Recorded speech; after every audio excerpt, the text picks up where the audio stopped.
The Batteries Included podcast is brought to you with United Chargers and their Grizzly range. The next generation of Grizzly is here. Meet the Grizzly Ultimate, the most powerful AC Level 2 charger for home use.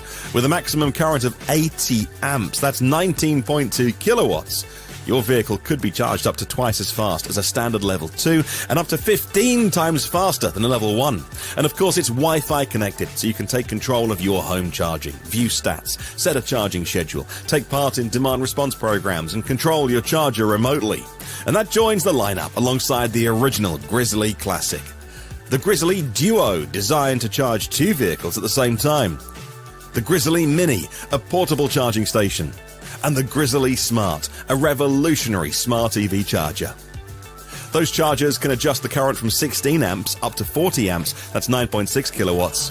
Plus, the Grizzly Ranger IP67 rated, built in Canada, and with the highest quality materials. You can order yours right now. Go to unitedchargers.com, that's unitedchargers.com. Well, hello and welcome to Batteries Included podcast. It's Friday, November the 15th, and it's episode 63. On today's show, we'll be talking about the debut of the Cadillac Vistiq, or is it Vistiq? Nobody knows. Well, Jordan knows. He'll tell us. Tesla's V4 Superchargers are getting supercharged themselves, and Rivian and Volkswagen sitting in a tree. KIS, well, you finished the bill. And, of course, much, much more. I'm your host, Martin Lee, from the EV News Daily podcast. Joining us today is Dominic Yoni, longtime EV journalist, host of the YouTube channel Drive Electric with Dominic, and frankly the man making all of this happen in the background. Rejoining us for his second appearance on the Batteries Included podcast is Andrew Lambrecht, a contributor to Inside EVs, Business Insider, Forbes and more, studying industrial engineering at Clemson University, and his own podcast kicking off called The Current Review. Glad to have him back. Of course, we have the world-famous Jordan Schieffer from Out of Spec, joining us just for the first 30 minutes for this first segment to talk about the Vistiq, nobody knows. And finally, making his debut is Isaiah Lewis. For the past 3 years, running Rivian updates. You know who he is, sharing everything Rivian across the universe of social networks, and was an important part of the recent out-of-spec challenge, the i90 Surge in the EQS crew, wasn't it, actually, with Mercedes? Right, speaking of which, the last episode of i90 Surge, featuring 10 cars, 30 drivers, non-stop driving across the country on one highway, is out tomorrow on Saturday. So we can finally talk about how the various vehicles stood up or fell down in this contest, and that's exactly where Jordan will be disappearing off to after his first 20 minutes on the podcast. Are you happy to get this final project shipped, Jordan? This has been a mammoth one. Yeah, I guess what's next, though? You know, it's a never-ending bit of chaos, but I thrive in chaos, so here we go. Part 4 tomorrow. Amazing. So, can't wait to see it. So Jordan put together a little trailer for this specific part, and I guess we can share it now. Is cool? Y'all up for that? Okay. So let me just hit that and then hit the play. Happy birthday to Kyle Connor. Now, he doesn't like to make his birthday a big deal. A birthday song at a restaurant is actually his worst nightmare. Instead, let me direct your attention to the i90 Surge. The epic finale drops tomorrow, November 16th at 7 a.m. Until then, here's a sneak peek into the action. We might be the first ones to AC charge on this. Well, would you looky here? We gotta stay in front of these guys. Okay, we are resetting the driver assistance system through service mode. I think I could get a hybrid, but I'm not sure about these full electric EV things. Any idiot can tell a gas car is faster. I think we picked the best car. Yep. They're just out in the middle of nowhere. Oh, they're at the Dunkin' Donuts. Are you kidding me? What are they doing? Done this a few times, haven't you? Wow, that's like 2.1 seconds F1 Probably stop. won't take that. We may be in trouble, gentlemen. No! No! There's a line! That is wicked. Guys, this race is so close. Okay, and full skid.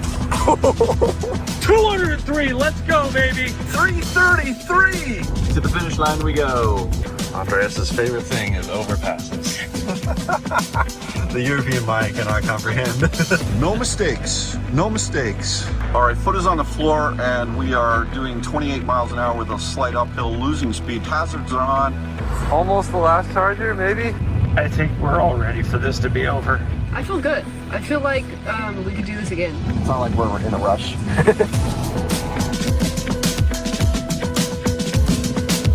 Everybody's plugged in, and we are getting very low rate of charge. Almost no chance. I'm going to reboot your phone to try to fix the issue. I thought, well, that's not going to work. Rotation never heard anywhere. No, let's go. I think we should go. I think we go. Let's go. Okay. Yeah, let's go. This is the I-90 Surge. Welcome to traffic. William, what do you think? Slow. Appreciate the commentary. See you later. 9 o'clock tomorrow morning. Appointment viewing, I believe they call it. So that's exciting to see that final stage. Now, let's get to matters of moment. This week, Cadillac introduced the Vistiq, 3-row SUV between the Lyric, which we know how to say, and the Escaladic. No, I say we IQ, don't we? No one knows. Jordan was fortunate enough to get half an hour with the car and time with the engineers as well to tell us more about the 4th Cadillac EV. Yeah, and so very quickly, Jordan, I'll set the table for you, and then you can do the interesting stuff. 4 trim levels, dual motor powertrain, 102 kilowatt-hour battery, 300 miles of range, we think, and 615 horsepower. And all the goodies that come with a 3-row SUV using the don't call it Ultium technology, like vehicle to home, bi-directional charging capabilities. If you're happy to drop the $7,000 on the stuff that you need for your home. So, Jordan, what did you make of it? Well, yeah, it is, I guess, the 4th, sort of 5th, because I forgot about the Celestiq as well. So I was completing the acronym in my video. I was like, well, you got the Lyric, the Optic, the Vistiq, and the Escalade-ic, as I also called it. So that spells love, which is actually marketing used in the Chinese website somewhere. But then you can also add the Celestiq, and then it spells clove, which is a spice, which is also cool. So I hyper-focused on that, maybe too much. But yeah, it is I don't know, it looks very Cadillac. It is very Cadillac. I was struggling with this video partially just because of how they operate with these events. First looks are very common in our industry. We go see a car for the first time. In fact, we can talk about another one next week that I was just at. But usually you have more time to prepare. Cadillac, for some reason, maybe they don't even know themselves all the details until I literally get there. But I get there, I have 1 hour to learn everything I can about the car, talk to the engineers or people that they have on staff, which typically aren't as nerdy level engineers as we would typically like in our audience, and then do a video and then figure out what's unique and what's special in the moment. And it's just a bit chaotic. So that's why the video is a bit short, a bit chaotic, because I was literally taking it in as I was showing you guys. So it is, I guess, like a genuine first look, but it just looks and feels like all the rest of the IC or EEC videos, or vehicles as we call them. And I don't know, it's a 3-row, yes, but it is small for a 3-row, but it is also what they consider the global Escalade. That's kind of their terminology they were throwing around, and I do understand that because, as many countries and towns on your side of the pond, Martin, they are smaller streets, not necessarily Escalade streets, or parking or anything like that, car parks. So this does feel like a bit more of a global vehicle than the Escalade as we know and love over here. Excellent. So this is a 2026 model year. So when are we going to get to see this in driveways? Well, they said Q2 to Q3-ish, I think. Basically, I'm going to guess middle next year, but maybe early on as well. Dropping with the first, I guess, sort of higher trims as we typically see, and then they'll filter in the lower trims. At the time of this video, I didn't know the price. They announced it later, $78,000, which on one hand is the most expensive you can spec a Kia EV9, which is bigger, and but not as much power. To their credit, they simplified this quite a bit. A lot of things come standard, such as Super Cruise, the 23-speaker AKG with Dolby Atmos sound system. Didn't get to try that. A lot of things were not functioning on this car, which is quite annoying. But they showed us the base model, which is cool, because not many companies, a lot of companies will try to shove the base model over there, like, oh, you don't want that one. Here's our flagship. And this was actually the Sport, the quote unquote base model, which I think is kind of cool. All the black accents and stuff feels a bit more intriguing, I think, to maybe the younger buyer, but also, Yeah. you know, plenty of people like the blacking out now. We saw that on our Lucid in the i90 Surge and all the testing we did on that, where it's like, you know, blacking out the chrome looks cool. Most people agree. But this one notably also has the same powertrain across all trims. There is no, you know, like with the EV9, there's like 4 or 5 different horsepower torque numbers depending on combo of motors and whether it's juiced and even what battery voltage you have. Whereas this one is just basically it's the Lyric wheelbase, it's the exact same Lyric wheelbase and battery, just beefed up motors, which some people assume might be what they'll use in the more spicy Lyric. And yeah, it seems like plenty of power. It's probably going to be great. Air suspension is an option. Rear wheel steer is a new thing within IQ vehicle, I believe. I don't know if the Escalade IQ has that or if they've said that, but they made a big deal about it here. So notably the Lyric and the Optic don't have that. And yeah, it's just Optic it's just Lyric here with more car on top of the platform. Yeah. One thing, a couple of things that I'm very interested in. Obviously, you get some time with the people there. Did they make any reference to the federal tax credit? Because obviously car companies are apolitical, mostly anyway, and they don't take sides, can't take sides. But there's a very real possibility that there will be a degree of reduction. Now, I don't think personally it's as simple as a swipe of a pen gets rid of the Inflation Reduction Act. Hundreds of billions of dollars have been invested from the private sector. That would get tied up, for the entire administration over 4 years in the courts from companies saying you can't just get rid of the money that was promised. But in terms of like the lease loophole and stuff, I can see maybe that would get, it would certainly, probably benefit Tesla to have all of the subsidies gone and incentives. These vehicles on the Don't Call It Ultium platform were all built with the idea of saying, hey, built in the right place, Spring Hill, Tennessee, all the battery stuff is, ticks the box. Did they even bring that up? Did they get twitchy if you raised it? What do they say about, because it's built for $7,500 tax credit? They didn't raise it, or they didn't bring it up. I did raise it, and they basically said, I don't know. This was filmed 1 week before the election, and so they were just like, we don't know what's going to happen. But when they finally put out the press release, I don't remember if they mentioned it in there or where they mentioned it, but somewhere they mentioned aiming to take advantage of the tax credit. This is going to be built in North America, and the base model anyways should be under the $80,000, if that's still a thing, precipice, whereas the more expensive ones may not. I'm not sure. I mentioned it was, the starting price is the same as the maxed out EV9. On one hand, that is correct. But on the other hand, you have Volvo EX90, Tesla Model X, Rivian R1S, Mercedes EQS SUV. Those are all more expensive for starting price, except, Rivian does dip below it just a bit, but then goes up to much higher numbers, but then you get a lot more power. There's just a lot of variety in the pricing, but it just shows to me how compelling the EV9 price tag is, especially with the charging, as Donovan Lewis pointed out in the comments. Just phenomenal charging as we see on the EGMP products. But this does charge at I was worried it'd be like the Optic, where me and Kyle went to film that, and they were like, yeah, the peak charge speed is 150 kilowatts. And we were like, sorry, in 2025, the peak kilowatt speed is 150.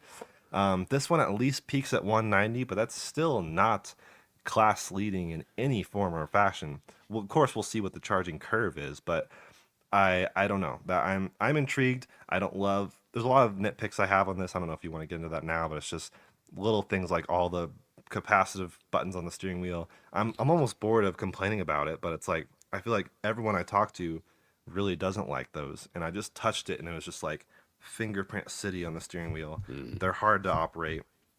I don't know. There's a lot of nitpicky things that make me not so much a fan of the IQ vehicles, but I do actually think they look pretty good. I always do a double, triple, quadruple take when I see a Lyric, because I just think they are a phenomenal looking vehicle.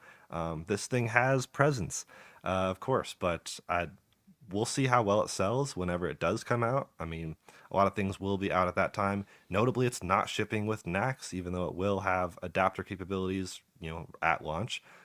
But that's kind of interesting to me, because I thought most vehicles in 2025 release were looking to be NACS ports at launch. So I don't know if that matters that much to that many people. I'm curious. We tend to hyper focus on it because it's news, but I don't know how many people who just charge this at home would really care. Good point. Hey Jordan, you said the battery's like the same size as the Lyriq. Did you say the wheelbase is also the same as the Lyriq? Yep. So overall, dimensionally, is it a bit longer, basically, though, with the third row? So yeah, they just add more car essentially on top of the wheelbase and battery, and yeah. So it's and I was wondering if it would be the same motors as well, with maybe option to have more power, but no, it is cool that that's all the same powertrain, 0 to 60 and 3.7 with velocity max mode, which is hilarious. But we have to have marketing terms. And their goal is 300 miles of range. That's not EPA certified yet, but they could probably hit that. But it is only quote unquote 100 kilowatt hour battery, and the EV9 with the same approximate battery size can't quite do 300 miles of range. I guess the base model is technically rated for that, barely. So I'd be surprised if it could hit that, but hey, maybe they have magical efficiency things here and there. We've seen other cars with magical efficiency. Didn't you say the rear motor is induction? So yes, I wanted to clarify that. In their official spec sheet they sent me after the fact, they just seem like they don't really know what's going on, which is kind of frustrating. But in the moment when I was filming this, they're like, oh yeah, both are permanent magnet motors. And then the official spec sheet they provided with me later with all the facts they didn't have when I was filming, they clarified it was permanent magnet front and then induction rear. And I was like, okay. So I made a note to fix that in the video. And then after the video went up, they emailed me and said, oh, sorry, that was a typo. It's actually both permanent magnet. Oh my God. Oh my God. I just wish they would give me the stuff and figure it out before they actually have people come and film it. That kind of makes sense because the Lyriq doesn't have an induction motor and it has the same powertrain as the Lyriq, right?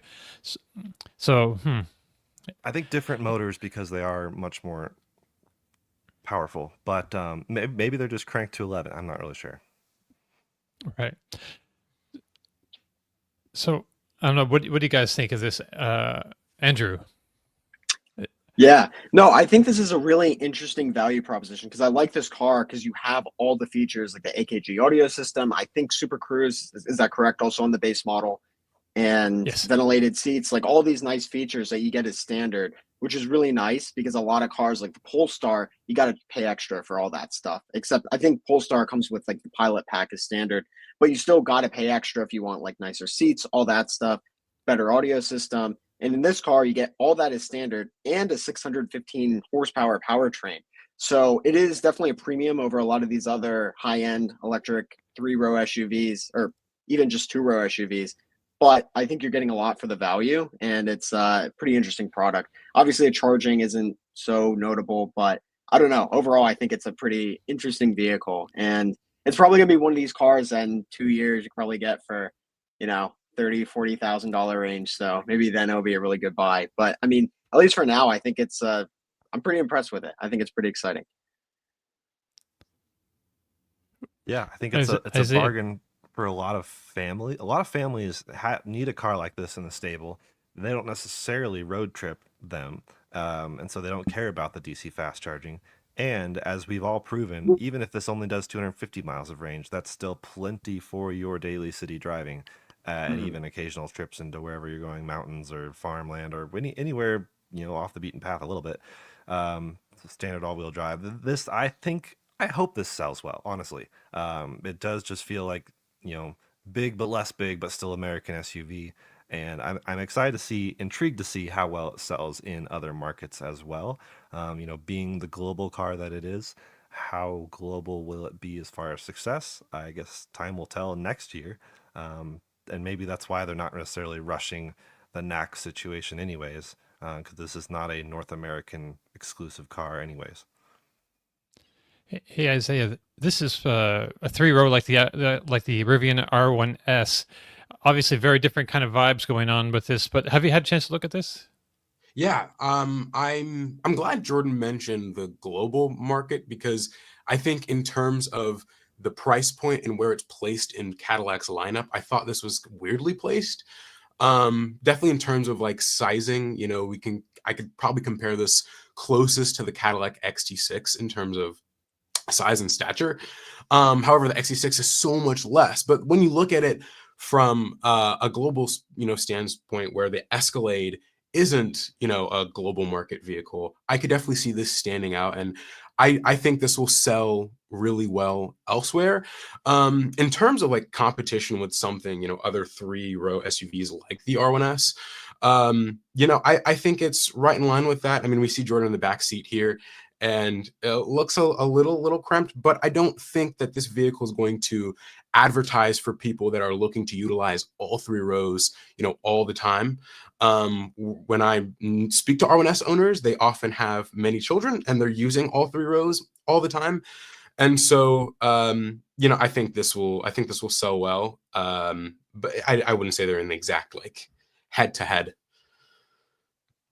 Yep, and it is in every dimension slightly bigger than R1S. And then when you look at interior cargo capacity, in every dimension, it's worse than R1S. So it does show me how impressive Rivian's packaging is.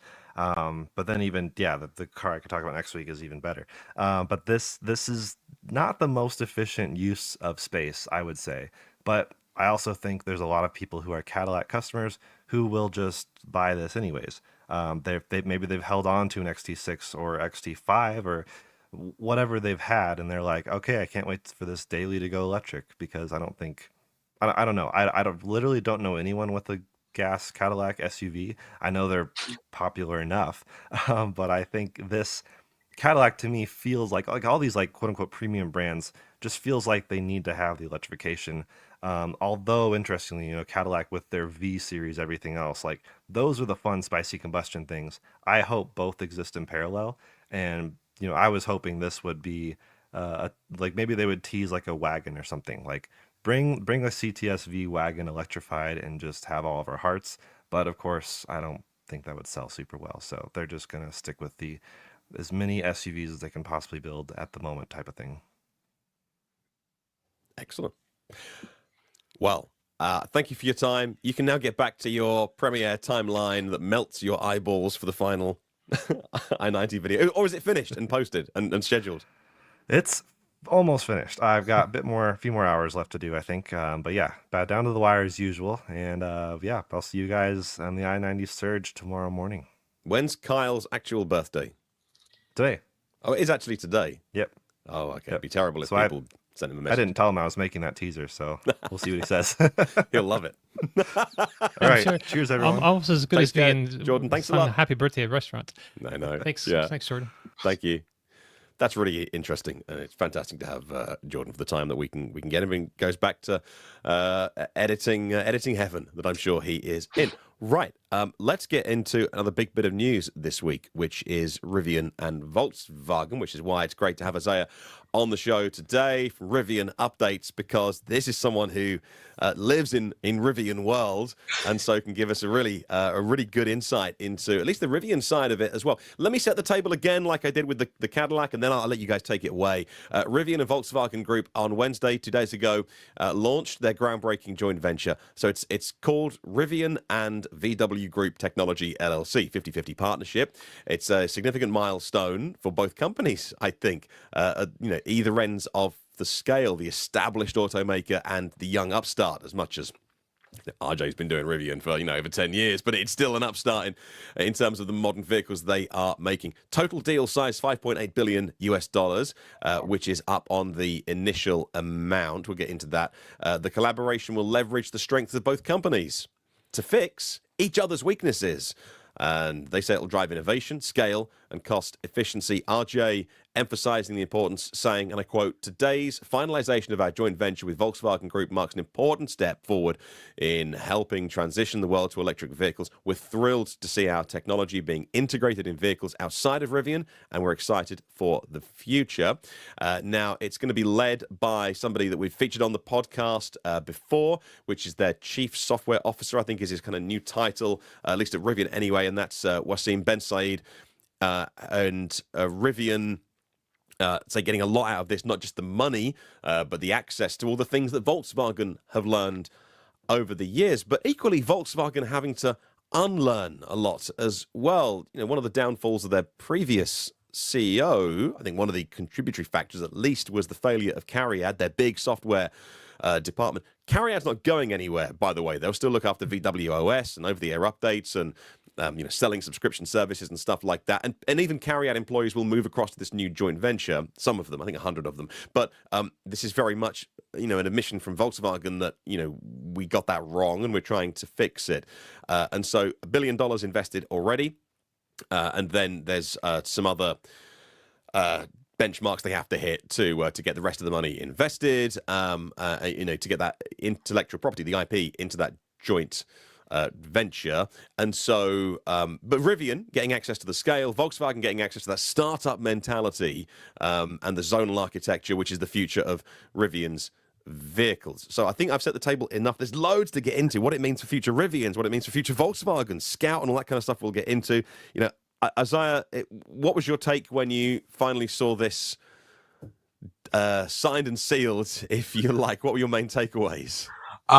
Super excited. I think for a while, Rivian and Volkswagen announced this in June. And so this has slowly been building up. And it was out of nowhere, an hour before they had their shareholders call, they announced that this was happening. And so there was no preparation. It was just all right, we're doing this. And hearing all the information from the shareholders call, reading the investors pages, seeing the new website that Rivian and Volkswagen have built, all of that, it has created a lot of excitement. And I think this will help Rivian, get some of that legacy ways that I think they need to. And again, this will help Volkswagen touch some of the startup energy that they need as well. So I mentioned that this benefits both businesses. It fixes the weaknesses, if you like. Now, you spend a lot of your life in Rivian world, so I don't want to fixate on the weaknesses. But let's face it, this is why the two companies have got together to help achieve some of those challenges which they've been facing. From the Rivian side, what are the really big things apart from the money? But it's not like they're getting a check for 5.8 billion in the post, as it were. But from Rivian's side, what are you most excited about this partnership with Volkswagen? So one part of it is the cash. Right now, we know that Rivian is not gross profitable. And on some vehicles, they're contribution margin positive, which means on specific products, they're making a profit on those. But specifically the R1 series, continuing from Gen 1, which was very costly, and they were able to reduce costs into Gen 2, Rivian is trying to make a profit. And that's the big point here. And to continue going forward, whether it's to build their new Georgia factory, to expand their normal Illinois factory for R2, or whatever R&D ventures that they have, they're going to need cash. And so, I'll put this up here, 1.32 billion was supposedly given to Rivian either in this month or during the initial of the joint venture. But we know that within this month, Rivian's going to receive $1.32 billion from Volkswagen, right? They also received a $1 billion convertible note, Volkswagen, in June on the initiation of this joint venture. And all of this will help not only give Rivian cash, but also significantly reduce the cost that it takes Rivian to build these vehicles. So for the R2 and R3, or any Volkswagen and R1 product that will be using this zonal architecture, the basis of the zonal architecture is going to be very similar. And so all of the R&D costs and the software costs that are the basis of the R1 vehicles are going to be the basis of these future VW vehicles in 2027. All this cost will now be attributed to the joint venture. And so this helps reduce a lot of the cost on Rivian's balance sheet, right? It helps reduce capital expenditures, operating expenditures, and helps them get closer to gross profitability. They expect to be gross profit, have gross profit margins in this quarter, quarter 4. But continuing further than that, it needs to be consistent margins. And so Volkswagen will be taking on, up until the end of 2028, Volkswagen will be taking up 75% of the base costs for this joint venture, the zonal architecture, the shared parts. Now, each company will have their own costs, right? So let's say the R2 that Rivian releases in 2026 has 8 ECUs, and the Volkswagen ID7 in 2027 has 9, right? Those extra ECUs that each car has, automaker uses, will be the R&D will be paid by each company. But the basis of that, let's say the basis of the architecture is 6 ECUs, that will be shared. And Volkswagen will pay 75% of that up until 2028, end of 2028. And Rivian will pay 25% of that. And again, that helps significantly reduce the cost it takes to build those vehicles. And so I think it means we're closer to R2, we're closer to R3, and we're closer to saying that Rivian is going to be here like permanently. So I think that's super exciting. We had groundbreaking last week, I think it was, for the expansion of the Normal, Illinois facility to make R2. And RJ Scaringe specifically said at this event that this extra money will enable them to go ahead with their new factory, as well as the Georgia facility, of which there was some doubt over, I think. Did you follow the story of the test vehicles? One of them which they left alone, and then others which were retrofitted from Volkswagen Group, and how quickly Rivian were able to do that. One of the things that sort of blew away Volkswagen that helped get this over the line. Can you share more about that? Yeah, so the Audi Q6 e-tron, it was spoken at first there was only one vehicle, so it's cool to see there were two. And they were able to take the ECUs, the mini ECUs out of the Audi Q6 e-tron, and were able to consolidate that to, I believe she's Claire, the CFO, said it was like 7 or 8 ECUs, and so significantly reducing the amount of ECUs that are in the vehicle, and that helps significantly reduce the cost of the vehicle. Low voltage, high voltage architecture can be super expensive, all that wiring, and they said they were able to introduce new features in the vehicles. They were able to implement over-the-air software updates for these Audis. And so I think there's a lot that shows that this is not a complex introduction. And I think the only disappointing part was that Volkswagen expects and Rivian expect to introduce this in Volkswagen vehicles in 2027, which I still think is a while away. But this isn't something that is going to be super complex, and I think this is pretty straightforward, at least in my point of view, versus something like Cariad. And yeah, I think this is a good partnership. Excellent. Dom, did you have any questions for Isaiah, or any comment yourself?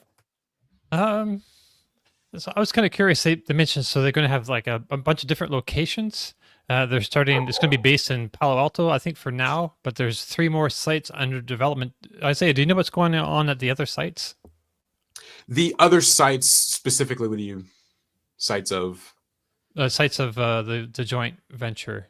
Like they have like their main headquarters, I guess, in Palo Alto, right? Yeah. I guess that's where the software talent is, right? But they have 3 other sites that are under development, they say. I don't know if they talked about that at all, really. They didn't give specifics, but we know that, right, the joint venture is going to be in Palo Alto, which is where Rivian has really their software headquarters. And so they'll be having new offices across the United States and Europe.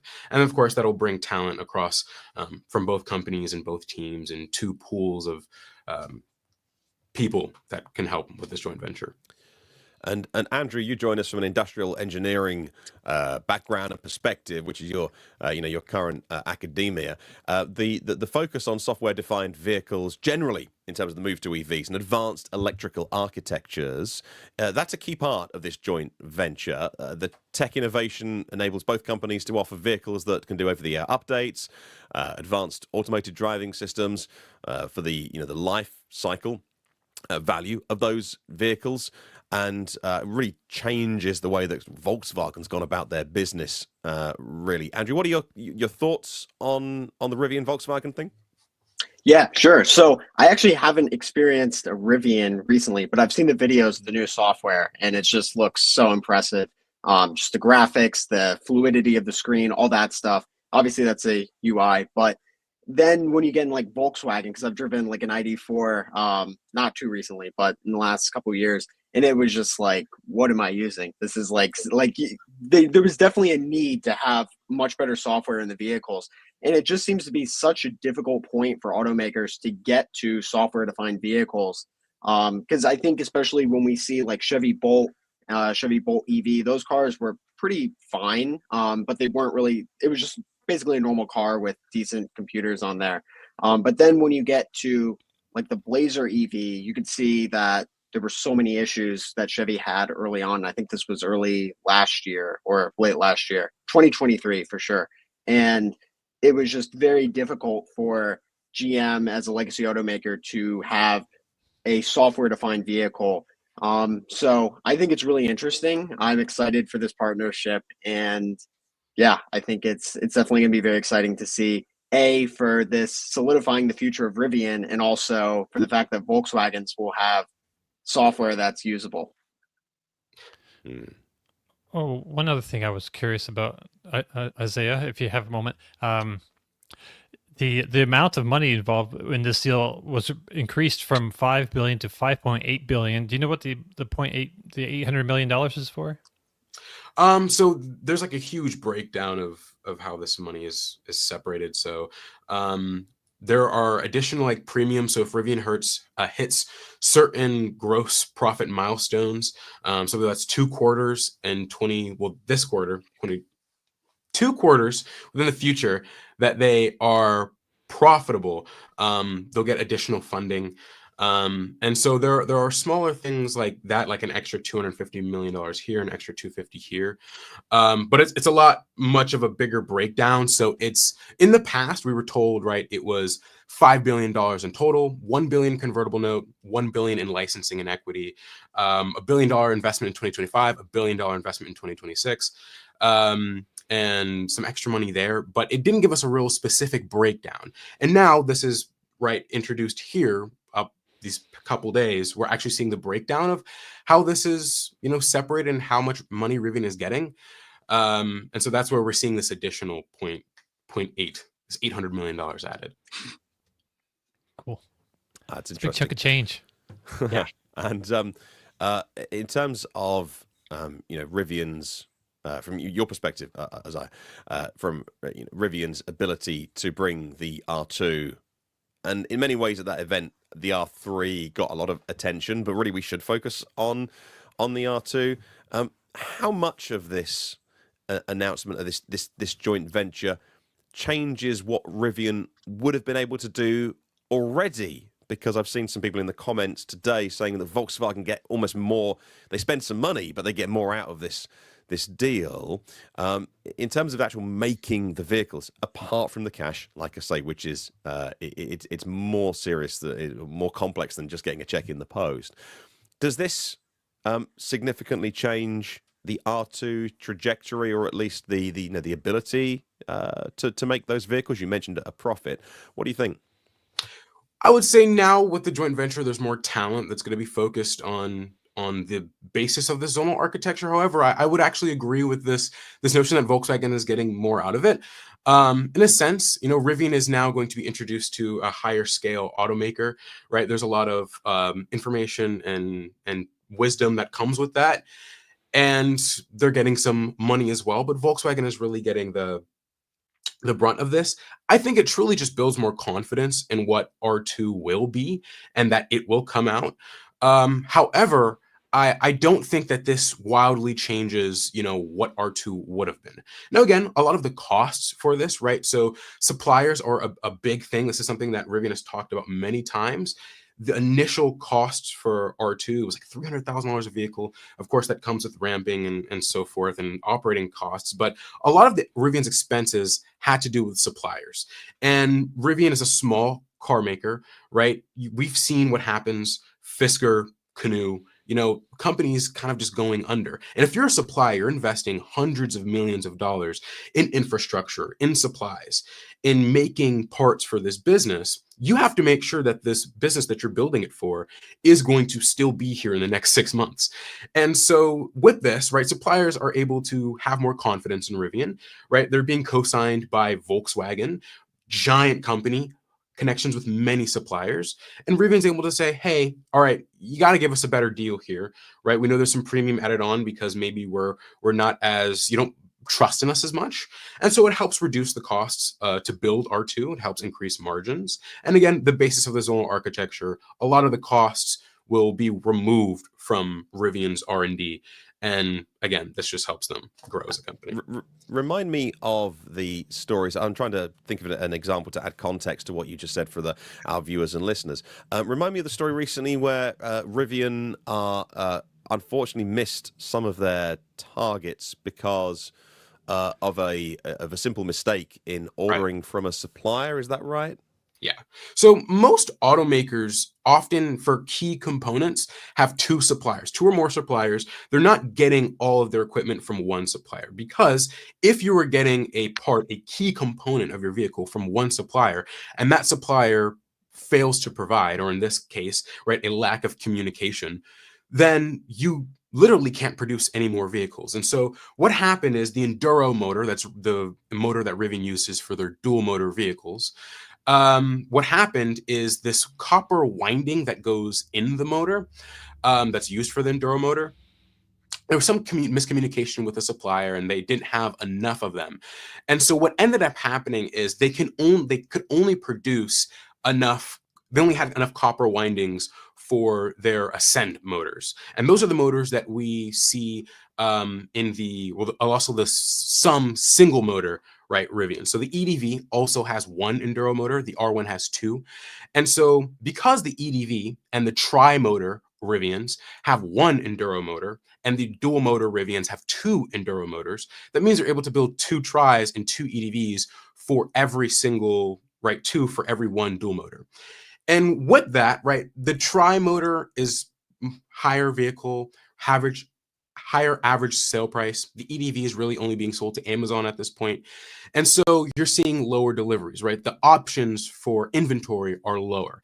And so Rivian's key vehicles, right, the Max Pack Dual, the Large Dual, and the Standard Dual, they didn't have as many of them. And so what happens is they couldn't sell as many. They didn't sell as many.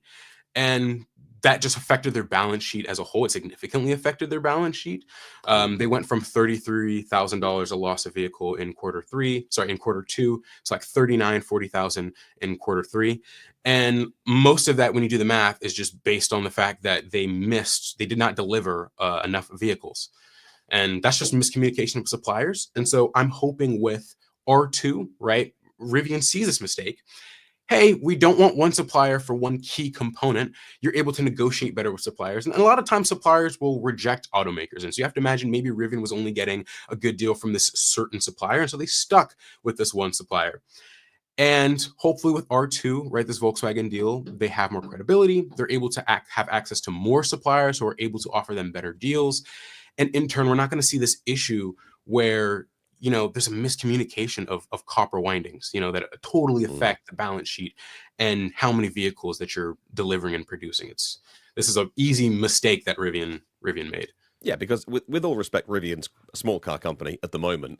And when you go back and go, hey, we made a mistake, can we order some more of that? And they go, well, no, because we've used that capacity and assigned it to a different customer of ours. We'd love to, but we literally can't. We can't make the product you're asking for.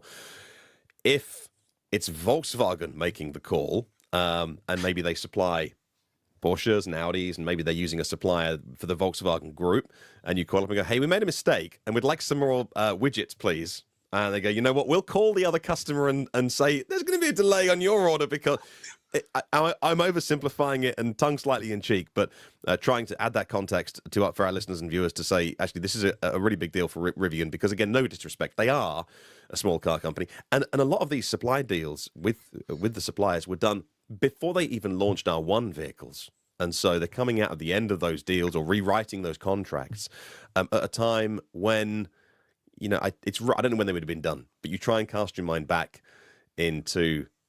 pre-IPO days, Rivian who, okay, well, no, we'll do a deal, but we won't give you the best possible price. And then 2020 pandemic, there's a lot of supply chain issues. It's a lot of bad deals that have to be corrected and are being corrected right now and that are affecting, their cost of goods sold today. Before we move on, Dom, Andrew, anything else you want to ask or bring up about the Rivian VW deal?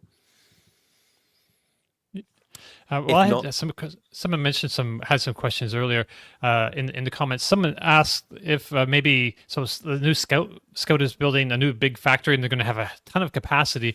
So is there any possibility that some Rivians can take advantage of some of that capacity? I highly doubt it. Okay. You know, if anything, Rivian would continue to build on their normal Illinois factory. We see that right now.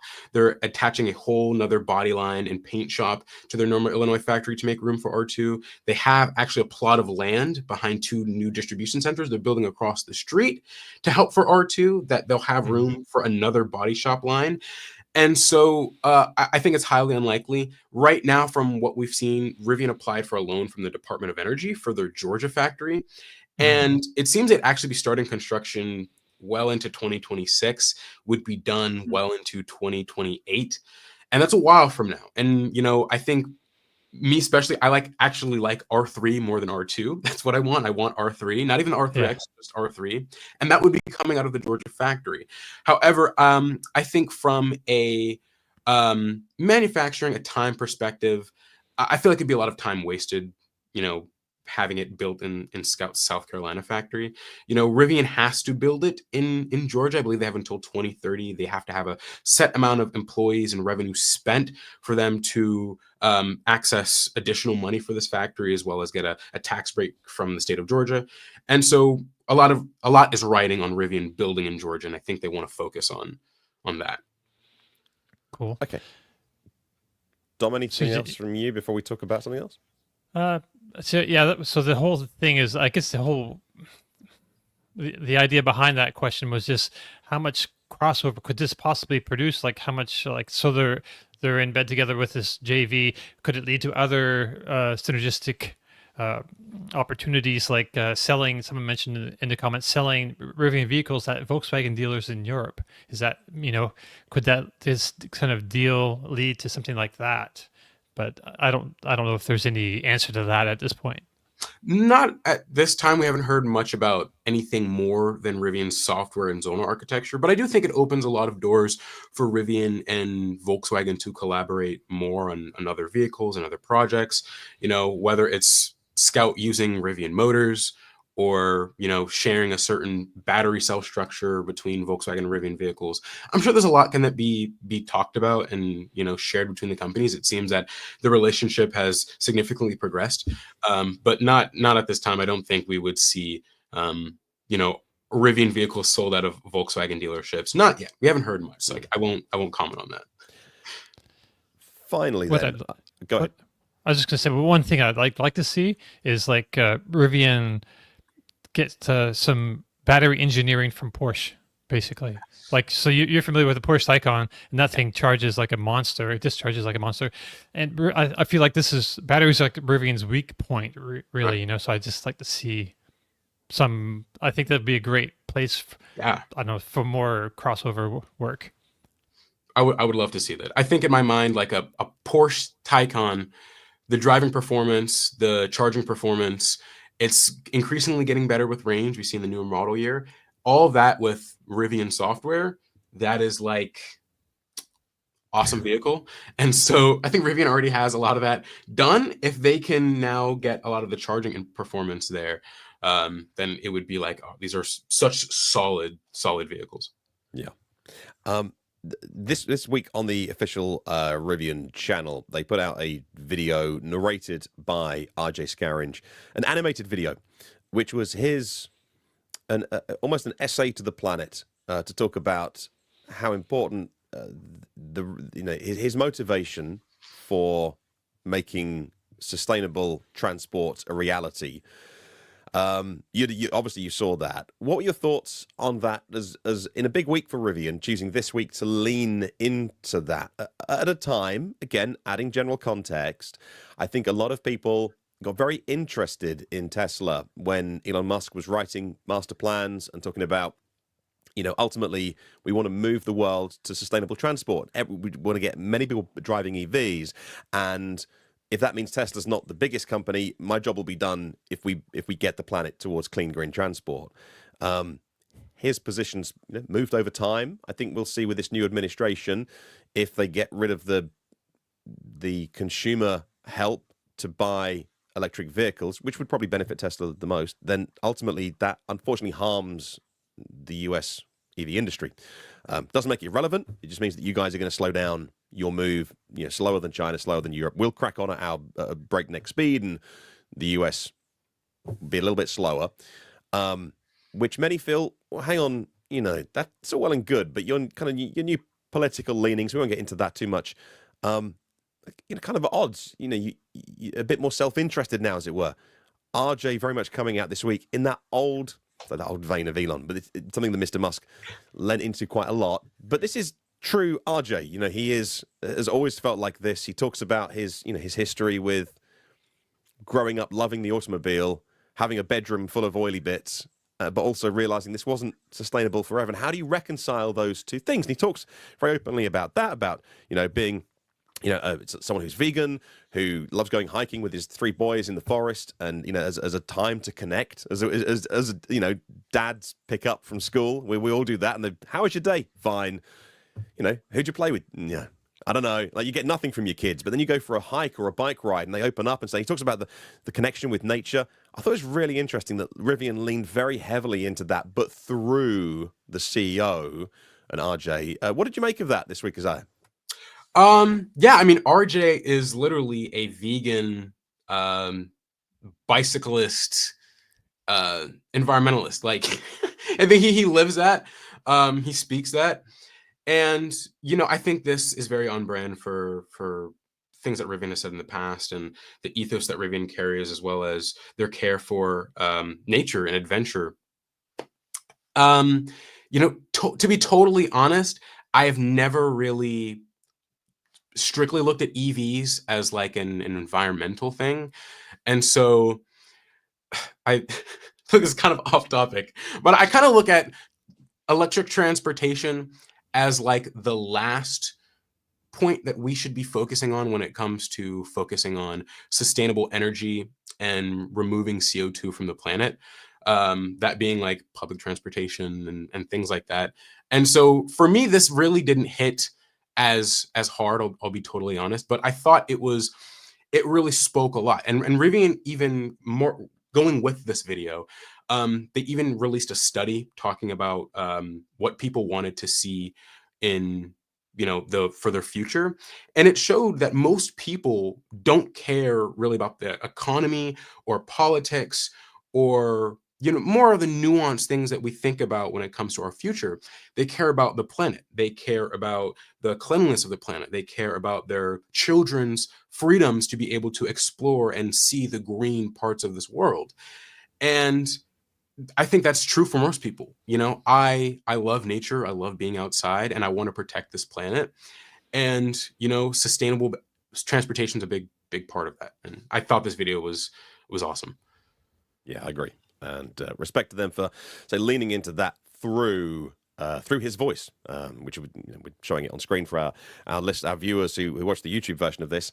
But I'd encourage you to go and have a listen to that because it's narrated by him, and I thought it was a really powerful thing. I never bought EVs. I never got into EVs for the environmental side. I was always aware of it, but I just did better cars to drive and more interesting. I like technology and being an early adopter and things like that. But I can't deny that that's a part of it. It just wasn't my main reason for going EV. But then you see something like this, I thought this is really interesting that Rivian are kind of leaning into this in a week that was also full of, as you say, Q3 cost of goods sold kind of things, a bit more big picture. So as was really interesting. So all right, let's move on, and we've got a lot to get to. Let's talk Tesla next. Finally, giving us some more information on the V4 superchargers and the V4 cabinets. So V4 is their next generation technology. You might have seen the new dispensers with the longer cables and helping third-party vehicles charge and not, air quotes, block a space. And the pedestals have been installed, but the actual power cabinets that do the heavy lifting, if you like, were not an all-new design. However, we now have more details on its first sites going into permitting now for new supercharger cabinets. With the new cabinets installed, we get that voltage upgrade. So between 400 and 1,000 volt systems. So S3, X, and Y won't see a real change in this because the actual vehicles run quite low voltage on their battery packs. So, you still charge at 250 kilowatts on a good day. Cybertruck will charge significantly faster, possibly even 30% faster. The new cabinets will also be used for charging the Tesla Semi as well, which should be 1.2 megawatts. We get a whole conversation around commercial vehicles as well, because they can pull a lot, but also put out a lot. When they, a EV truck is going uphill, it's using 800, 900 kilowatts of power, well over 1,200 horsepower. So they can pull a lot from the batteries, but they want to get the juice from them as well. These new cabinets could also result in faster deployments. Hopefully, a cabinet can handle 8 posts instead of 4, so a smaller footprint. We think quicker deployment, and of course, for those higher voltage cars, the Korean cars come to mind, EGMP platform. Although you can get some 400-volt cars coming, like Kia EV3 and stuff. But the high-voltage Hyundai Group, Lucid and things like that. Where should we go? Let's talk engineering. So we could talk to Andrew about that. Is this an exciting development for Tesla to finally be upgrading all of the superchargers to V4? Yes, I think it's really cool. And I think there's a few things that we should point out. And I think the first thing is for people with 800-volt EVs right now, so if you got a Kia EV6, Kia EV9, Porsche Taycan, all these cars, if you use a supercharger right now, you will not be able to charge fast. And that's because the cars are at 800 volts and the superchargers right now, V3, are at about 480 volts. So to get up to the higher voltage, you're actually going to have to step up the voltage on the car. And the process of that usually requires expensive onboard hardware. Lucid does it through the Wonderbox. Kia and Hyundai do it through the rear motor inverter, and Porsche, I think, also has a similar thing to Lucid. But regardless, Lucid and Kia's and Hyundai's right now will only charge at 50 kilowatts on a supercharger. That's the peak charge speed you'll get, which is very slow. You're basically going to be charging as slow as a Chevy Bolt. Porsche, you can buy an upgrade to do up to 150 kilowatts. I'm not sure if it's standard on 2025. Let's just say for all intents and purposes it is. But still, you're charging at 150 kilowatts when the Porsche Taycan can charge over 300 kilowatts. So you're going to be charging slower, but not on the V4 supercharger because that's a 1,000-volt charger. So you will be charging your 800-volt EV immediately at 1,000 volts, whatever the voltage of the battery pack is. But I think that's really exciting because now you can use a reliable supercharger that will probably have a bunch of open stalls at a fast charging speed. So, I mean, just before now, it would be a last resort if you were driving like Kia EV just because it's going to charge so slow. Now, the second thing is for the Cybertruck. So what happens with the Cybertruck, because it has 800 volts total, it will actually split the battery pack into 2 400-volt series batteries. So basically split in half. And that's why the Cybertruck doesn't charge super fast on V3 superchargers now. But with the V4 superchargers, it's just going to charge at 800 volts and it's going to be much quicker at charging. So I think that's pretty interesting. But this almost seems like it helps everybody else, and not so much, apart from Cybertruck owners, about 35,000 of those in the wild. This almost helps Lucid, Hyundai Group, yes, a lot more than Tesla. 100%. I totally agree because right now, Tesla's legacy vehicles are all 400 volts. So it's not going to be much of an improvement for them. I mean, you're not going to see anything just because the voltage range of those is well under the new voltage range of the superchargers.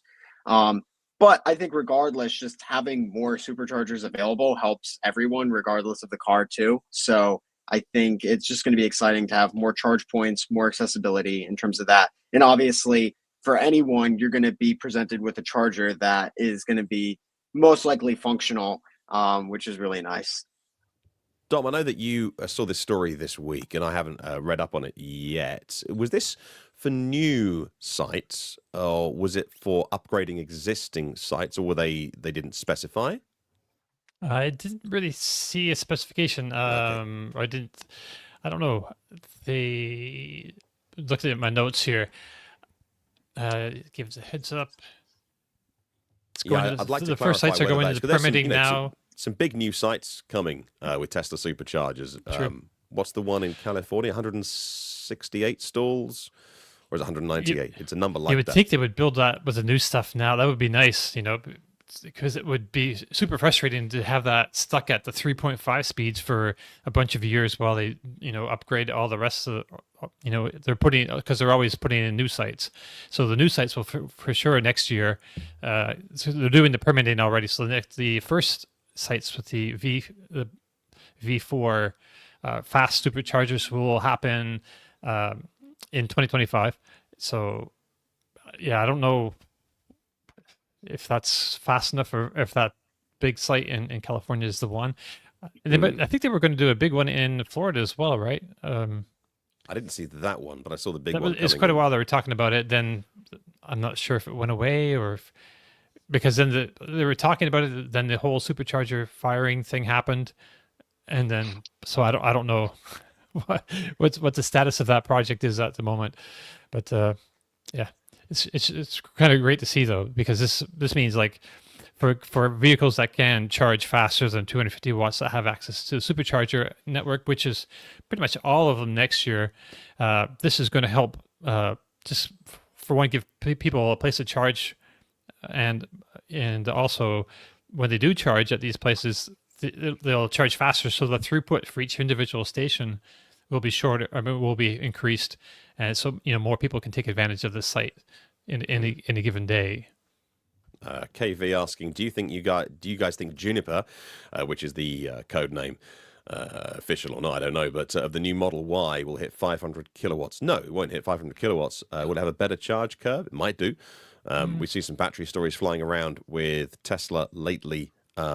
So we'll see what they put inside that vehicle. We think that Juniper new Model Y is in test production out of Giga Shanghai right now. We think the last couple of weeks there's been some changes in terms of the stories coming out of China. People talking about not having mobile phone access and more secrecy around certain lines. So maybe people are putting 2 and 2 together and getting in 5. But we think that maybe 20, 30 vehicles a week being made in Giga Shanghai, those first Juniper Model Y refresh vehicles, are being made right now for an early 2025 or a late 2024 release. Lots of little things kind of going together on that. Over here we have got incentives and deals in the UK and in Europe, actually. A year's free supercharging is now being added, along with some really competitive interest rates from Tesla if you take delivery of your Model Y before the end of the year. That's the punchline that everyone knew was coming on that story. So yeah, really shifting stock before new Model Y. Exactly the same thing happened 12 months ago here in the UK with Model 3 Highland. So, stellar deals on the Model 3 if you take delivery by the end of the quarter. And then first week of January, it was like, right, Highland's here. So that kind of obvious. You don't want to kind of kill your existing sales. Isaiah, what do you make of this comparing supercharging network to the Rivian Adventure network? It's not quite the same scale. Right. I think Rivian's making a lot of progress, but I'm already seeing that Rivian now needs to, make a big jump in what their hardware can do.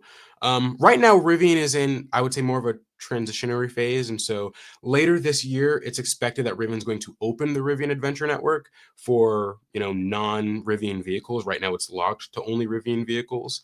And right now, they're installing their version 1.5 posts, their dispensers. And so those are longer cables, taller posts. They're centered in a better position for all EVs. Those have card readers. But again, it's the same cabinet as the version 1. And Rivian has said that the next version, the version 2, will be a more solidified, future-proof charging cabinet and stall.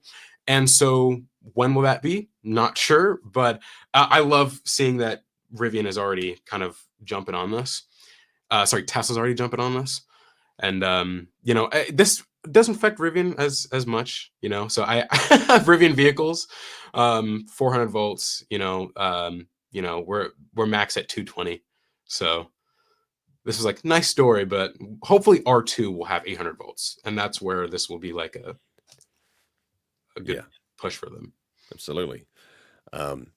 And yeah, we look forward to seeing the first ones in the wild. So it'll be a little while. So if it's in permitting now, then it's going to be a little while before we see the full V4 coming out. But it's pretty exciting anyway to to get those higher voltages, as third-party networks have been doing for a while now anyway. And so third-party networks also adding J3400 alongside CCS1. I'm not sure how the rollout of that is going, but things are converging in terms of the technology out there. But I would say that here in the UK, a big app that we've got called Zap Map, which you use to find charging locations, really good legacy. We're one of the first ones. Did their 7th annual charger ratings this week. They added Tesla in because it's now an open network here in the UK, or at least 80 sites are open, and Tesla came out top. Again, this is from all drivers, just because it's much cheaper than other networks. It's really reliable. They just work. They offer a good enough speed, and so and there's loads of them. So sometimes you don't always need to fixate on that last 10% of, wow, we've got a really fast charging. I'd rather see a sea of 200 chargers that could all give me 150 kilowatts than being the latest greatest technology. But still, I like scale. So Andrew had something he wanted to add. Just had to a little bit ago. Andrew, what was that? Oh, yes. Sorry. One more thing on the chargers, which I wanted to mention, was the cable length now is longer, because an issue now is when you have like a GM EV, which I wish they would move the charge port to the rear. But besides that, and same thing with like Mach-E and Ford F-150 Lightning, is to charge some of these cars based on your cable or based on your charging port location, is you might actually have to take up 2 to 3 stalls just to leave the car there. And I could just imagine there'd be a lot of very awkward interactions at the charger when it does fill up, and then you're taking up 3 spots that could be accommodating 2 other cars just to charge your vehicle. So thankfully, having these longer cable lengths will make it a lot better, just to make sure that you will just be sitting in your own parking spot. So I think that was my final note. That's a good shout. And we saw a comment that Rivian should open up more chargers in adventure places. I think Mark did that. Yeah, I think this week or recently they talked about their second Yellowstone charging location, I think. Rivian has a lot of chargers. Well, they're now building chargers in more remote locations. And I know people want to be like, hey, put them in adventure spots. And so that would be like national parks, and they're currently doing that. But when I talk to people, it seems like they want them to be in almost like the middle of nowhere. And so I feel like that would almost be, I would say, wasted energy. Putting DCFCs in like absolutely the middle of nowhere. But Rivian does put their level 2 posts actually in the middle of nowhere in a lot of like really remote locations. And so I think level 2 would actually be a better performer for that, because if you're going to the middle of nowhere, I would likely expect that maybe they'll be there for a while, or that you're going to have enough charge to go there and come back. But right, we have the Hamptons. They're going to be putting a charger there. We have Yosemite, right? They have in Groveland, they have their charger there. And then they're also going to be building one in Zion National Park and a national park in Texas and all over the place. So they're becoming more adventure-like. Excellent. All right. Any more on that before we move on? No. Okay. Right. Let's talk Porsche. Let's talk Porsche Taycan. So this rounds out the Porsche Taycan offering now with new models. So the Taycan 4 is all-wheel drive as the base sedan, being added to the US, which now gets its full complement of 12 Taycans. We can run through the specs. I think I have them somewhere from my notes this week.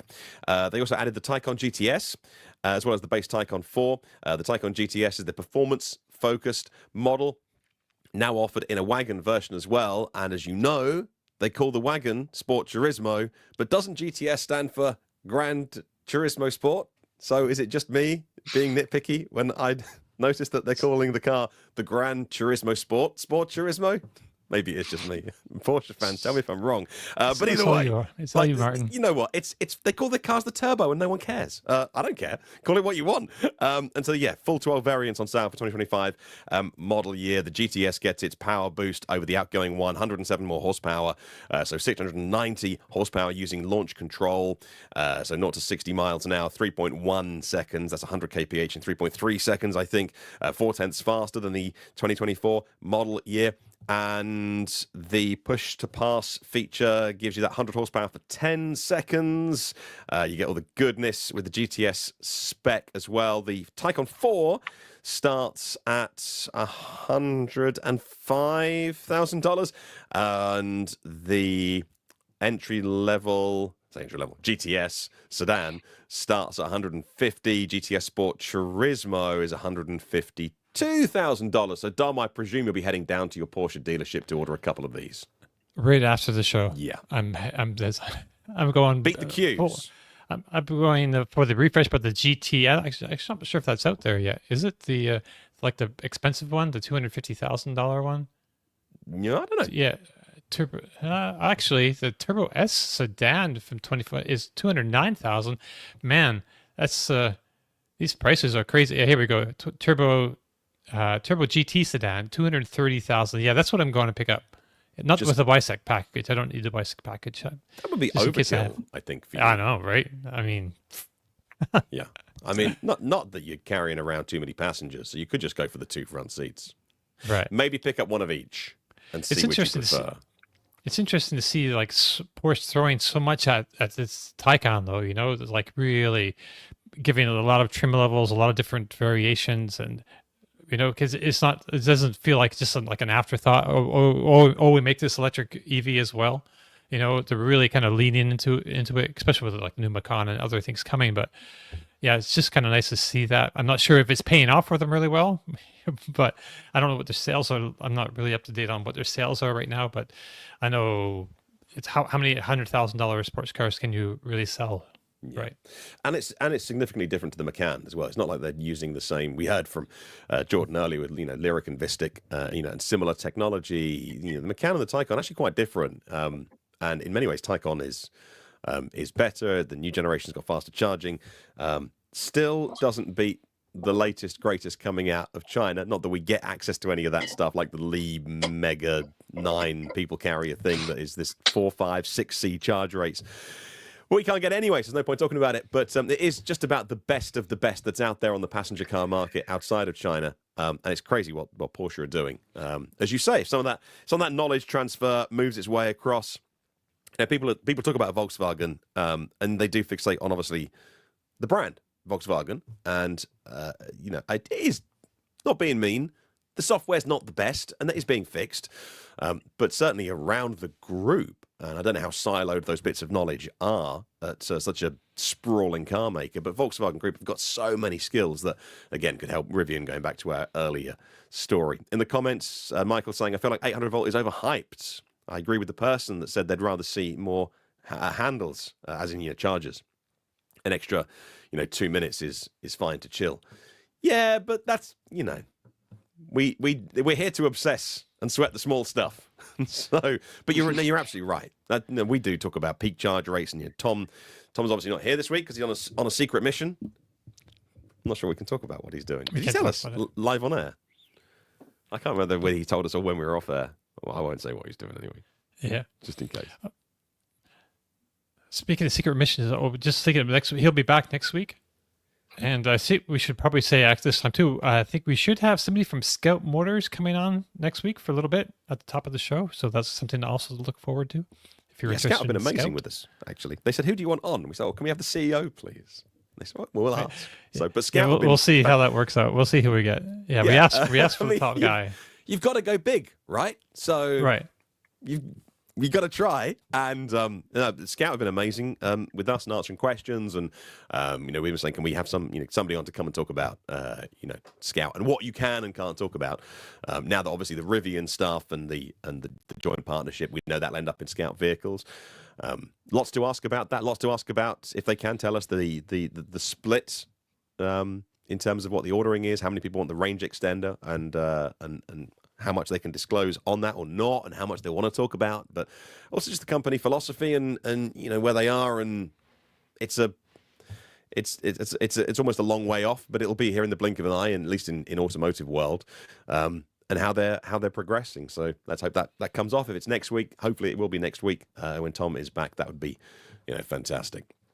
What have we not talked about? EVgo had some good news this week, attracting more than 147,000 new customer accounts in Q3. They had some results to post this week, which is good. And again, I need to chase up whether EVgo have, I think they've talked about adding NACS to their chargers, J3400, whether they're actually in the wild with those or not, I don't know. But it'd be good to chase that up as well to find out which networks are rolling out those vehicles, as the Hyundai Ioniq 5 is rolling out of its Meta plant facility for Hyundai with native NACS on the side. And I saw a comment earlier from someone asking, are they actually with customers? I think they're on their way to dealers.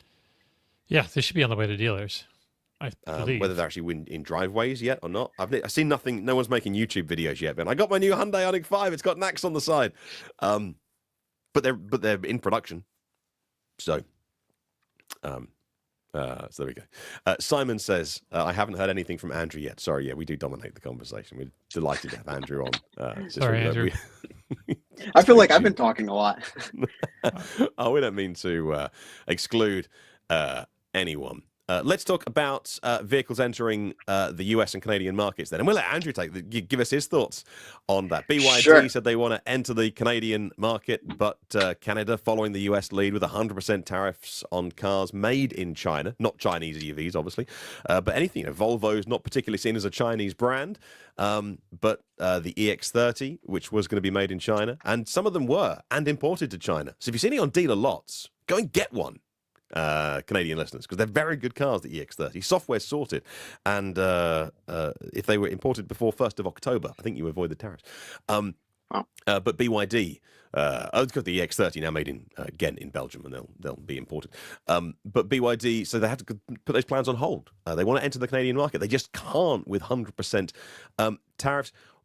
Obviously the technology is there. But the quality is there with the Chinese EVs, and there's the whole politics that get wrapped around it like a giant, wrapper around the whole thing of tariffs. Some of them say, we'll aim to make them in Mexico, and then we can sell within North America, and then you hear of 100%, 200% tariffs on goods made in Mexico. Andrew, as we've got you this week, what are your thoughts on things like the Chinese makers entering the US and Canadian market? Some people think it's analogous to the Japanese car makers going back a few decades, where it's inevitable, it's going to happen. Other people saying, no, it's you can't draw a line between them. It's a different situation. What do you think? Would you like to see those cars on sale, competing on merit, on quality? Yes, 100%. So in the past few weeks, I've actually been doing a fair amount of election coverage. I wrote a story just kind of laying out everything going on. So I've been very interested in this, and especially the tariffs, because I think what's happening right now is, if we look at the free market, just in the whole of everything, you're like, well, of course, just let the Chinese cars in here, let the consumers choose what's the best product. Now, then we lay in some other, just as we form this tapestry of everything that's happening, we have, national security concerns. We have protecting American automakers, all this. And I think the biggest thing is just protecting US automakers right now, because if we would allow no tariffs, or maybe small tariffs, because I think before it was around 30%, now it was raised to 100%. The US automotive industry, obviously there's a lot of steps, like in terms of homologation, in terms of building out your sales dealer network, building out your service network, all this. So it's not like just tomorrow, if we take down the tariffs, you're going to have BYDs. It's not like you can buy a BYD seal tomorrow. So it's definitely going to take a long time. But in that process, just with where the price points are, where the technology is with Chinese automakers, I think there is a significant risk for the US automotive industry to maybe not collapse, but face a huge decline. And I think maybe America is going to be different than Europe. I mean, I don't want to generalize either, but there's a lot of Americans who are like, I will only drive GM, Ford, all this stuff. And so there is kind of that nationalism sense in the American market. And maybe just for my naivety, I don't really know Europe as well. But I think there are people who probably would avoid buying Chinese cars for certain reasons. But regardless, I think what we're effectively doing right now is we're just setting up this artificial veil. We're creating this fake market here, not allowing any of the competitors from China to enter that are, from what I've heard from lots of people and from what I've seen, better cars than a lot of these US automaker vehicles. And we're not allowing them in. And so we're just creating this fake market of not so competitive cars. And I don't know what's going to happen. It's really interesting. And we're also seeing too with like Polestar, and it's really hurting them because they're only bringing the highest trim level Polestar 2 to the United States now. And because they still need cars on the lots. Obviously, the Polestar 3 is now made in South Carolina, so that's going to help. But that at the end of the day, it's a $70,000 electric SUV. So it's not like, I mean, it's in the Cadillac Vistiq territory. Vistiq, whatever. It's in that territory. It's not a, Model Y, Rivian R2, those vehicles down the road area. So I don't know. It's going to be very interesting. And yeah, I think it's just more of like a wait and see. And then what's going to happen with the next administration? There's a lot of stuff that's still up in the air. So, I mean, personally, I think we should prioritize U.S. manufacturing through tax credits, incentivizing companies to set up shop in the United States, and like what California does with like ZEV credits. I think that's a huge program that really does benefit U.S. automakers. And yeah, it's a very interesting process. So I think it's more of a wait and see at this point. It's funny how automotive gets people really emotional, more so than where's your mobile phone made? Where's that computer made? Right. Where's your TV made? And the answer could be one of many, Asian countries, and it could be, it's in China. And people are like, okay, that's cool. But automotive gets people very emotional in the US because of Detroit. I feel like a lot of people who say, I'll never buy a car from China, also spend a lot of time in Walmart buying stuff made in China, basically. So, but like as you say, cars seem to be like a whole different thing. Like it's a whole different conversation or something.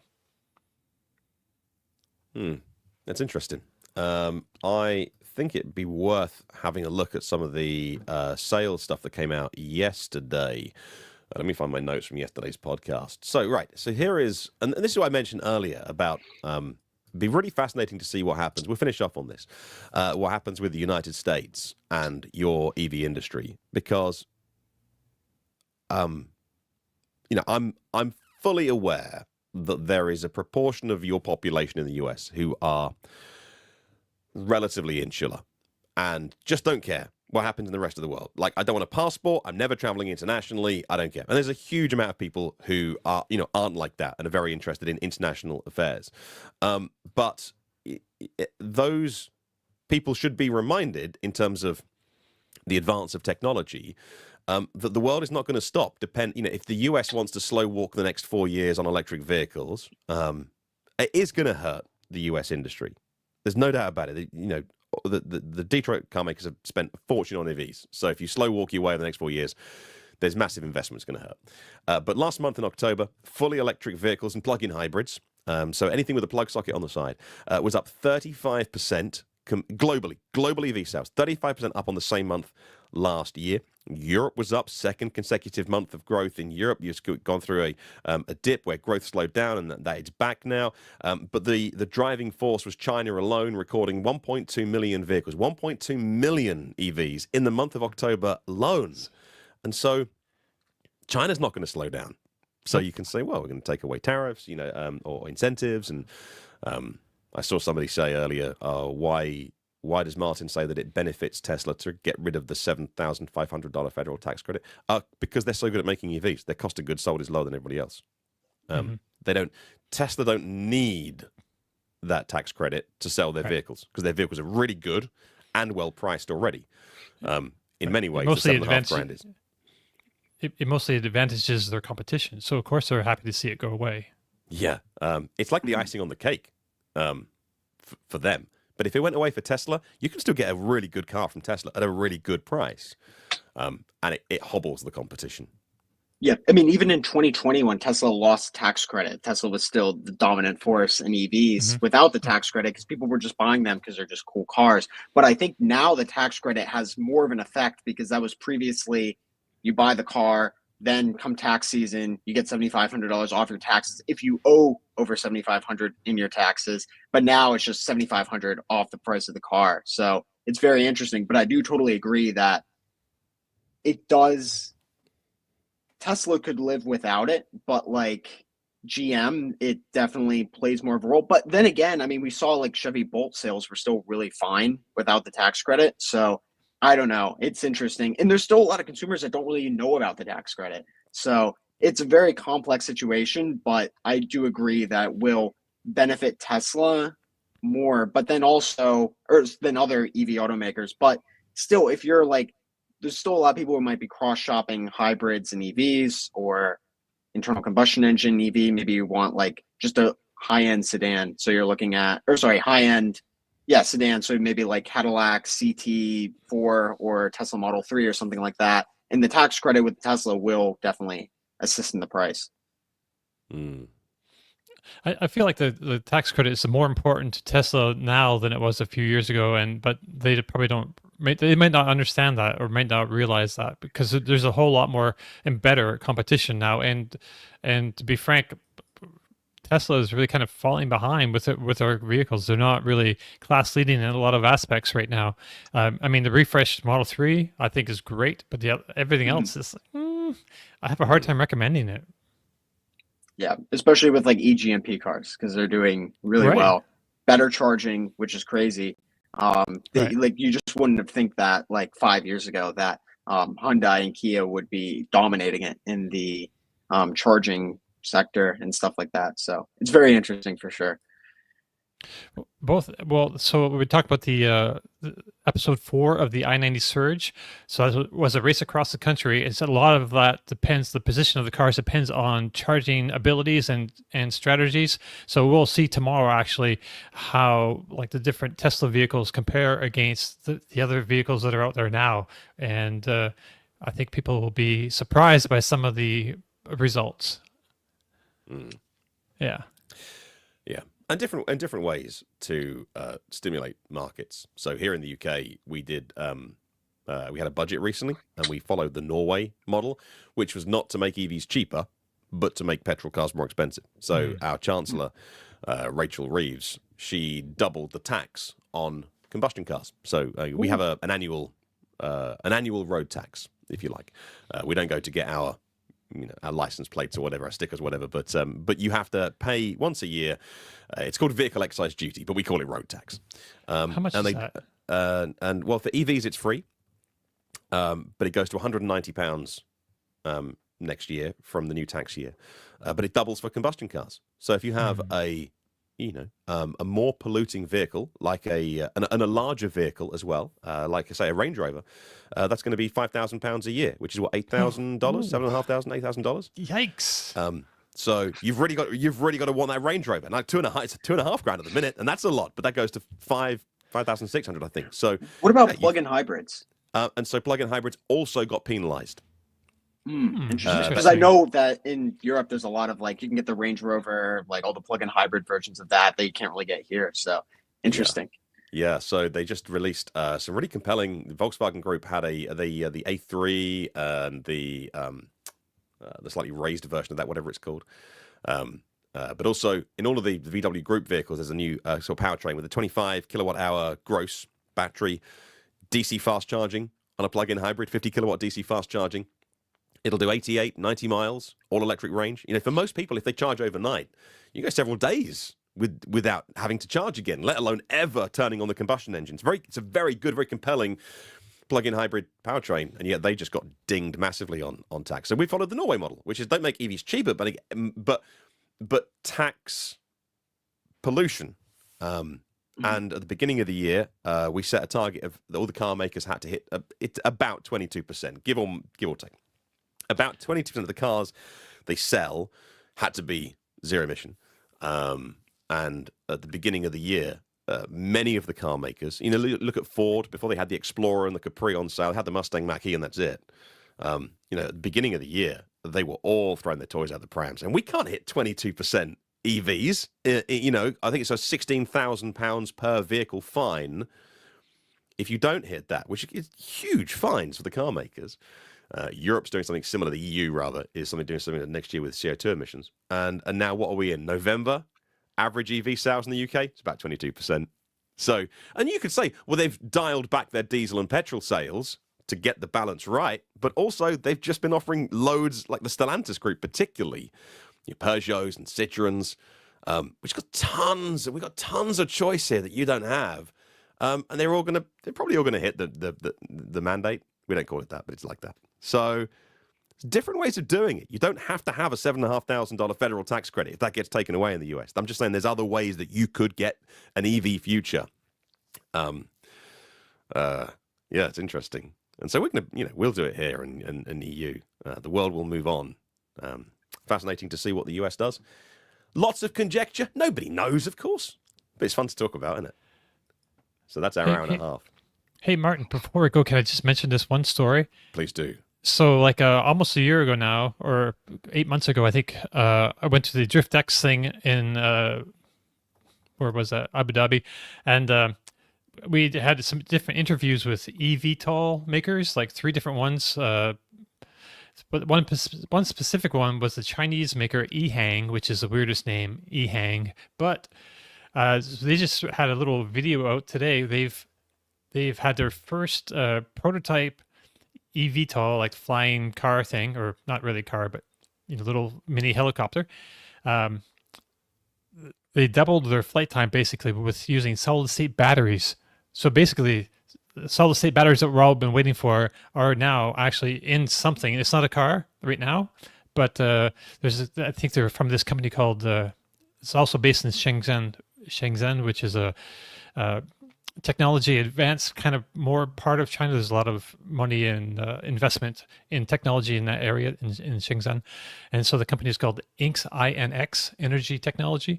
So the 480 kilowatts, 480 watt hours per kilogram is the gravimetric density of these new cells. Are lithium metal, solid state battery. And I just think that was kind of just amazing news, because it's going to really, it's doubling the flight time basically of this thing. So that's going to do the same thing to cars when we get up to 480, 500 watt hours per kilogram in these batteries. So I just kind of wanted to throw that out there. And if you wanted to see the interview with the Ehang we did, it's on our YouTube channel.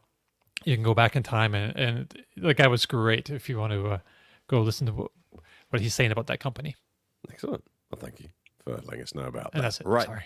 Let's do the usual, how we follow what you're up to. So, Isaiah, first of all, thank you for joining us earlier for a big section on Rivian. Tell us about Rivian updates for the people watching and listening to this that are like, oh, cool, I need to follow you. How do we get more information from Rivian updates? Yeah, so almost everywhere where you're probably on social media. So I post literally everywhere. Blue Sky, Twitter, Facebook, Threads, Instagram, YouTube, Facebook, like everywhere. And I'll typically post, literally everywhere. I'll post all of the latest Rivian news and updates.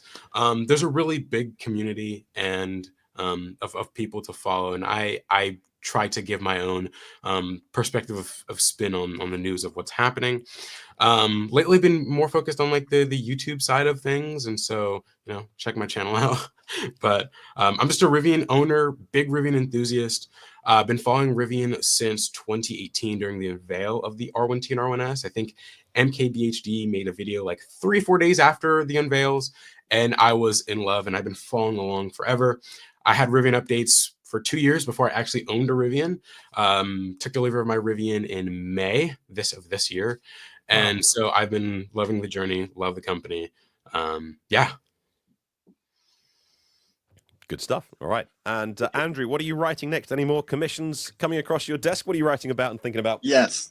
There may or may not be a Tesla Roadster, the original one, review coming out pretty soon. Wow. That was one of the most exciting cars I think I've ever driven. So stay tuned on Business Insider. Probably going to be like a month before it actually gets up, but I'm actually finishing writing it right now.